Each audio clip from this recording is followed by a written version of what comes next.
యేసు రక్తమే జయం పరిచర్య ప్రైజ్ ద లార్డ్. సెప్టెంబర్ 2వ తేదీ 2025. ఈరోజు దేవుని వాక్యము.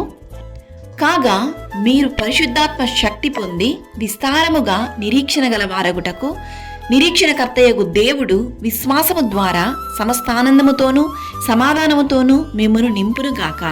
రోమీయులకు రాసిన పత్రిక 15వ అధ్యాయం 13వ వాక్యము. ఒక్క ప్రభువే అందరికీ ప్రభువై ఉండి తనకు ప్రార్థన చేయు వారందరి ఎడల కృపచూపుటకు ఐశ్వర్యవంతుడై ఉన్నాడు. ఎందుకనగా ప్రభువు నామమును బట్టి ప్రార్థన చేయువాడెవడో వాడు రక్షింపబడెను. దేవుని సన్నిధిలో ఎంతో కాలముగా నిరీక్షణతో ప్రార్థనతో వేచియున్న నీ ప్రార్థనను దేవుడు ఆలకించును. ఓపికతో దేవుని ఆశీర్వాదం కొరకు వేచి ఉన్న నిన్ను పరిశుద్ధాత్ముడైన దేవుడు ఆశీర్వదించబోతున్నాడు.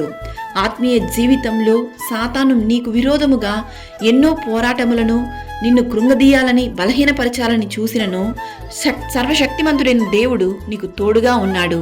మరియు అన్నిటి యందు ఎల్లప్పుడూ మీలో మీరు సమృద్ధి గలవారై ఉత్తమమైన ప్రతి కార్యము చేయుటకు దేవుడు మీ ఎడల సమస్త విధములైన కృపను విస్తరింపచేయగలడు.